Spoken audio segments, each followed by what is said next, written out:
ታሪካዊ ልቦለድ ደራሲ ሕይወት ተፈራ ተራኪዎች መሰረት አሰፋና ጅላሉ አወል ምንትዋብ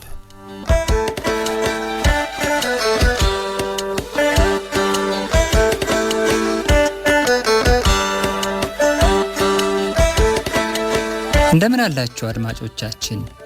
ምንትዋብ ለዘመናት ሲያስባትና ሲያፈቅራት የኖረ ከዛሬ ነገ ወላጆቻችን ቅሬታዎቻቸውን ፈተው ፍቅሬን አገኛለሁ ጎጆዬን እቀልሳለሁ ብሎ ዘመናትን የጠበቀ በየሰንበቱ አይኗን ለማየት ደጀ ሰላምን የናፈቀ በመጨረሻ ለንጉሥ ስትሰጥበት ተስፋ ቆርጦ በስዕል ብቻ መንገስ አልሞ በሚወዳቸው እናቱ ጨክኖ ቀየውን ጥሎ የጠፋ ግን ደግሞ ተሳክቶለት በስዕሉ ነግሶ በክብር ላይ ክብር ደርቦ በማዕረግ ላይ ማዕረግ አክሎ እድሜው የገፋ በንጹህ ልቡና ፍቅሩ ሌላ ሳይተካ ራሱን ለፍቅሩ አሳልፎ የሰጠ ሰው ዛሬ ብቻዋን በሐዘን ተቆራምዳ ብቸኝነት ተጭኗት ባለችበት ወቅት ደረሰ። ምንትዋብ ያየችውና የሰማችው ከገመተችው በላይ ሆነ። ባንደበቷ ለምን እስካሁን አልመጣህም ብላ ብትወቅሰውም የብቸኝነቱ ኑሮ ያለመመስረቱ ምክንያት መሆኗ ተሰማት።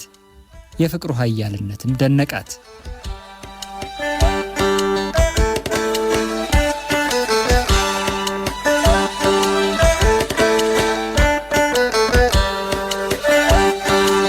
ምንትዋብ ታሪካዊ ልቦለድ ትረካ ክፍል 40 ምን ያስደምጠን ይሆን? ተጋበዙልን።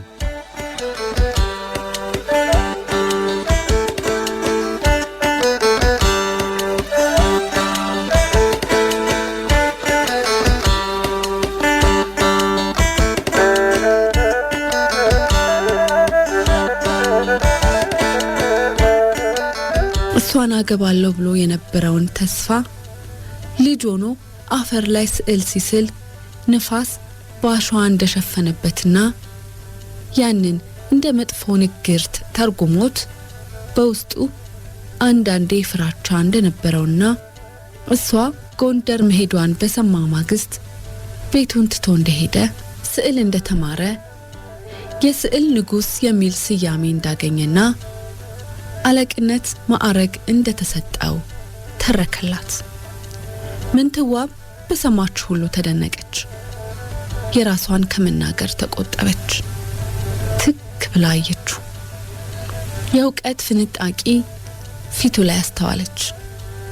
እሱም ቢሆን 60 መጨረሻዎቹ ላይ ያለችው ምንትዋብ እድሜና ሐዘን ከውበቷ ላይ ቅንጣትም ታክል ሳይቀንሱባት ግርማ ሞገስ እንደተጎናጸፈች ተቀምጣ በማየቱ ትናንት እንጂ ከ40 ዓመታት በፊት የሚያውቃት የባሏ ሐዘን ላይ በሩቅ ያያት ምንትዋብ አልሆንልህ አለችው። በርካታ ዓመታትን ያሳለፈችው ልቡ ሙቀት ስትለብስ ተሰማው። የስዕል ንጉሥ ሆነ እኔ እንደዛ ሰዓሊ ሳፈላልግ በተለይም ደግሞ ለናርጋ ስላሴ የት ነበርክ አለችና ሮብዓም ያላትን አስታወሰችና እንዴ መላከ ፀሐይ ሮብዓምን መምጣት አልችልም ያልኸው የስዕል ንጉሥ አንተው ነበርክ እንዴ አለችው። በአዎንታና በሀፍረት ራሱን ነቀነቀ። ስለምን ጥላይ እውነቱን ተናገር ሃሉኝ አንድም ቀን ሳያስፈልጉኝ በመቅረቱ አዝኜ ነበር። ነፍሷን ይማርና እነዬ ጥላይ ጠፋ ብላኛለች። ወዴት እንደሄድክ ግን አላወቀችም። አንተም ብትሆን መላከ ፀሐይ ሮብዓም ሲጠሩ መምጣት ነበረብህ። ቁስቋም ናርጋ ስላሴና ሌሎችም ቦታዎች የተሳሉትን ስዕሎች ትስልልኝ ነበር። እኔም ጋር ዝምድናችን ይቀጥል ነበር። ለመሆኑ ትዳር አበጀህ? የለም አላበጀውም ብሎ አንገቱን አቀረቀረ። በእኔ ምክንያት ይሆን ብላ ተከዛለች።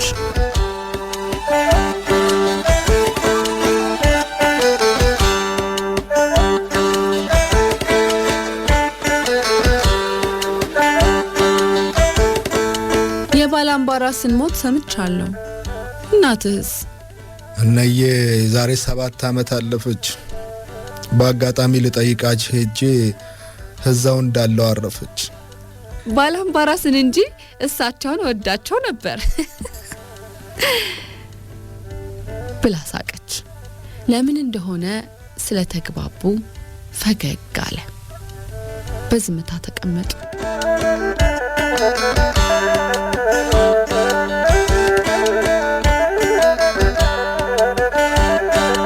ለመጀመሪያ ጊዜ ክፍሉን ቃኘ። እምብዛም ስፋት የሌለው ግን መሬቱ ሆነ ግድግዳዎቹ በባህር ማዶ ምንጣፎች ያማሩ፣ ከፊት ለፊቷ ወርቀ ዘቦ ለብሶ የተቀመጠው ጠረጴዛና ለጥበቃ ታስበው በተከፈቱት አነስተኛ መስኮቶች ውስጥ ሰተት ብሎ የገባው ብርሃን ለክፍሉ ድምቀት እንደሰጡት አስተዋለ። ካየው ድምቀት ሁሉ ግን የሷ ልቆ ታየው። ስታየው አይኑን ሰበረ። እሷ ወደ ኋላ ተመልሳ ያለፈውን ሁሉ አሰበች። የጊዜ ነገር ገረማት። ሕይወት ለ40 ዓመታት አለያይታቸው መቆየቷ አሳዘናት።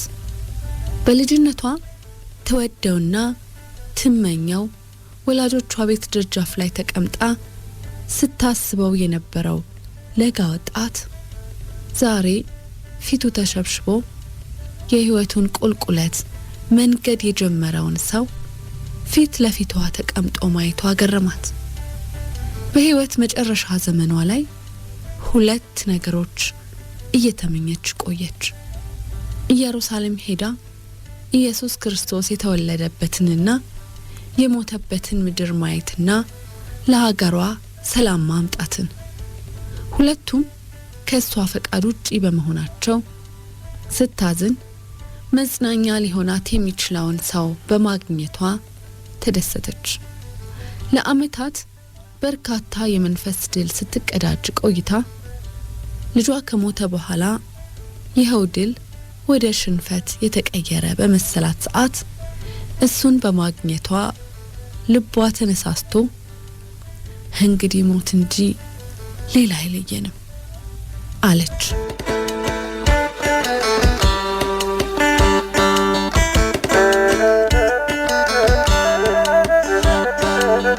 አስተናጋጅ ወይን ጠጅ አምጥቶ ቀድቶላቸው ወጣ። ጠጣ እስቲ አለችው ፈገግ ብላ። የትካዜው ድባብ ተገፈፈ። ለመሆኑ ስዕል እንዴት ጀመርክ?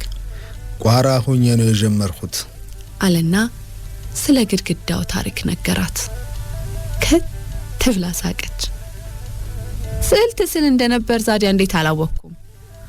አባባ ለምሰራው ነገር ቁቦም ሰጥተው ታውቁም ነበር። ወዲያው ያጠፉት ነበር። ቋራንትቼ ጎንደር ዘልቄ የመኝ የነበረውን ስዕል መማር ጀመርኩ። ኋላም ደብረ ወርቅ ማርያም ሄድኩ። መቼም በእርሶና በንጉሱ ኢያሱ ዘመን ስዕል አደገ። ጎንደር ውስጥ የባህር ማዶ ሰዎች ከመጡ ወዲያ ስዕል ለውጥ አምጥቶ ነበረ ብሎ ከጠጁ ተጎነጨ። እንዴት? የቀድሞዎቹን ስዕሎች አስተዋሉ እንደሆነ መለኮታዊ ይዘት ያላቸውና ታሪክ ተራኪ ነበሩ። ኋላ ግን መለኮታዊ ብቻም ሳይሆን ስዕል ወደ ሰው ወረደ። ስጋ ለባሾች ነገስታት የሚሳሉበት ዘመን ላይ መጣን። የቀለም አጠቃቀም ሁሉ ለውጥ አመጣ። መቼም የአጤ አድያም ሰገድ ኢያሱ ዘመንም በትምህርት ሆነ በስዕል ብዙ ለውጥ የመጣበት ዘመን ነበር።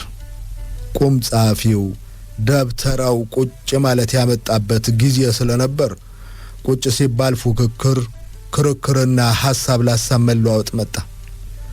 እንዲያም ብሎ አንድምታ ትምህርት ተጀመረ። ይህ ሐሳብን መግለጽ ወደ ስዕሉም መጣ። እንዴት ያለ ነገር ነገርኸኝ?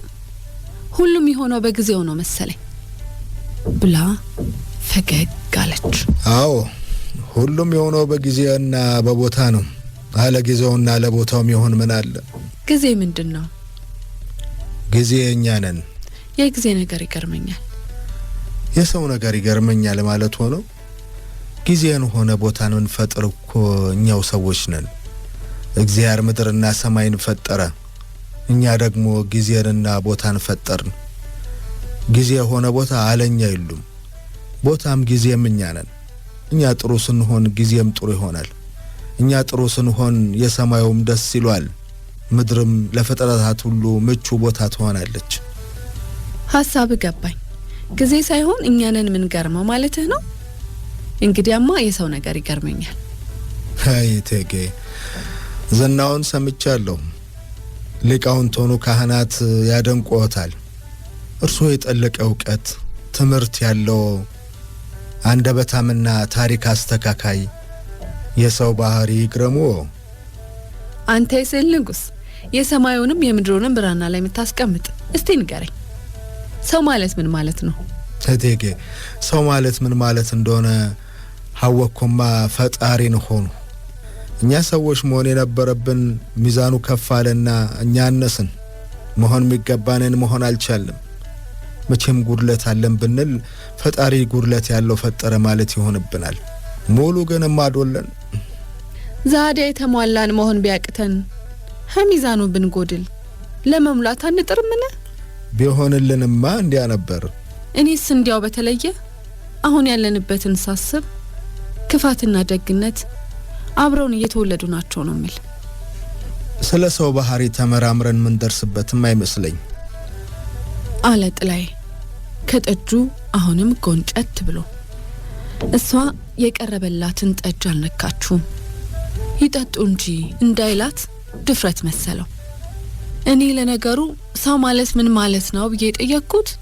እንዳው የሀገራችን ነገር አሳስቦኝ ነው። ይረዳሉ ብለህ ነው ያሰብካቸው ሁሉ አንተንም ሀገርንም ሲጎዱ ስታይ ይገርማል። ሰላም ጠፋ።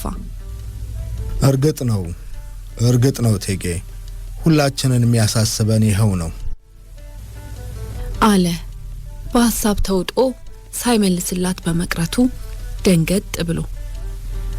እቴጌ፣ በእርሶና በንጉሥ ብርሃን ሰገድ ኢያሱ ዘመን ደግ ጊዜ አለፈ። እናንተ ደግ ጥሩ ነበራችሁና ጊዜውም ደግ ጥሩ አረጋችሁ። አዋቂው እንዳለው እኛ መልካም ስንሆን ጊዜውም መልካም ይሆናል።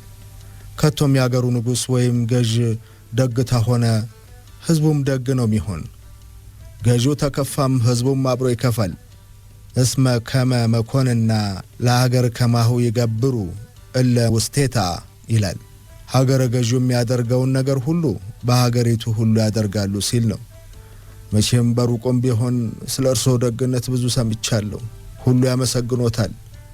እርሶ ለምለም ልቦና ያለውና ልበ ጽኑ በመሆኑ አምላክ መንግስቶን ስሙር አርገውሎ አቅንቶሎ ለ40 ዓመት ገደማ ሰላም የመላበት ዘመን ሰጡን። አጤ ኢያሱ ካደጉ በኋላ እርሶም እሳቸውም ባሳያቸው ትጋት እፎይ ብለን አርፈን ሀለ ስጋት ተማርን ሰራን። አሁን ግን ይኸው ተኝተን ሳይሆን በቁማችንን ባነናለን። የኛ ዘመን መቼም እድለኛ ሆነን። እድለኛ ሳይበሉ እቴጌ፣ ነገሩን አቋረጥኩ እንጂ። ኧረ ግድ የለም እህት ነኝ፣ እንደ ሹመኛ አትሽቆጥቆጥብኝ አለችው በፈገግታና በሚያቀራርብ ቅላጼ። አይ ግድ የሎትም፣ ቀስ እያልኩ ዘናለሁ። ክብረት ይስጥልኝ። ደሞስ መሽቆጥቆጥ ለካህኖቱ ደብተራ ወግሙ አይደል ብሎ ፈገግታውን እንደያዘ ነገሩን ቀጠለ። ንጉሥ ኢያሱ ልጅ በነበሩ ጊዜ ያን ሁሉ ትጋቶን አይተን ሰምተንም አልነበር። እሳቸውም ካደጉ በኋላ ተባብራችሁ ሀገራችንን ሰላም አረጋችሁ፣ ደከማችሁላት፣ የጥጋብ ዘመን ሰጣችሁን፣ ሰውም ወደዳችሁ። የሰው መውደድ ብል አጤ በካፋስ እያሉ ቢሆን እርሶ ተወዳጅ ነበሩ፣ ጠንካራም ይባሉ ነበር። ይሄ ዛሬ እንደምን ስለ እድል ይቆጠራል? እኔማ ቢጠይቁኝ እድል መሄድበትን ያቃል እላለሁ። ያኔ በለጋነቴ እምብዛም አይገባኝም ነበር። አንዴ ዛዲያ መምህር የነበሩት አለቃ ሄኖክ እድል ከሰማይ አይወድቅም፣ እድል እንደ ስዕል ነው፣ የሚገባው ጋር ነው የሚሄድ፣ ማይሆነው ዝግጁ ሆኖ ማይጠብቀው ጋር አይሄድም ብለውኝ ያውቃሉ። እኔም እሚታየው ሊያና እድል ከሰማይ ይወድቃል ስትል ሰምቻለሁ። ሐሳቡ አንድ ነው። እኔ ግን እድል የሚሰጠን እግዚአብሔር ነው ላለሁ። ግና ማንችለውንም አይሰጠንም። ማንችለውን ሰጥቶን ብንወድቅ ባንችል ብንቀር ማን ሊጠየቅ ነው? አይጥ ላይ ሰውን ትፈታተናለ መሰል አለችና ከት ብላ ሳቀች። እቴጌ በመንበሮ ትንሽ በቅዩ ኖሮ አሁን ከመጣብን መቅሰፍት እንድን ነበር አለ ጨዋታውን ለውጦ። ዳሃውም እኮ ቢሆን እርሶን ተገና አርጎ ነበር የኖረ። ዛሬ ለሱም ያስብለት ማን አለው?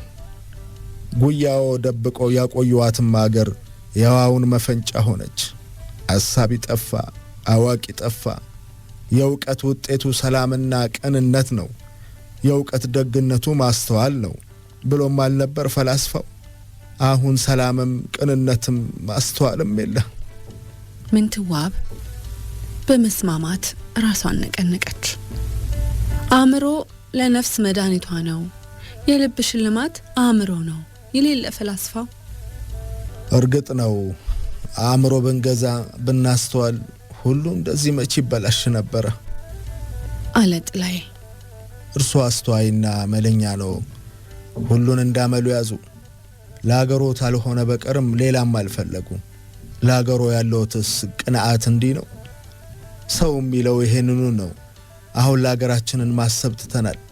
መሳፍንቱና መኳንንቱ እንደው ሰሞንኛ ሆነው የየራሳቸውን ይዞታ ማስፋፋትና እርስ በርስ መጣላት እንጂ ለሀገር ማሰብን ትተውታል። ንጉሶቹም በአንድ ጉልበተኛ ፈቃድ ሚነግሱና ሚወርዱ ሆኗል። ዘውዱን ስላዳከሙት ነው። ቀድሞ ዘውዱ ነበር ሁሉን የሚያስተባብር፣ ሁሉም ያከብረው ነበር። አሁን ሁሉ እየቅሉ ሆኗል ፍላጎቱ።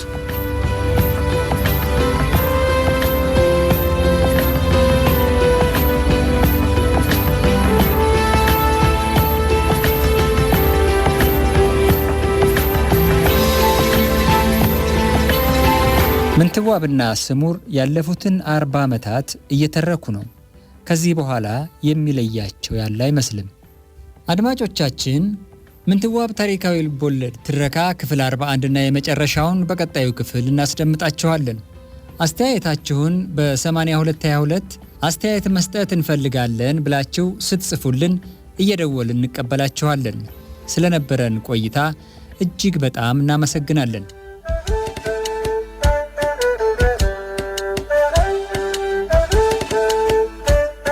ምንትዋብ ታሪካዊ ልቦለድ ደራሲ ሕይወት ተፈራ፣ ተራኪዎች መሰረት አሰፋና ጅላሉ አወል። ምንትዋብ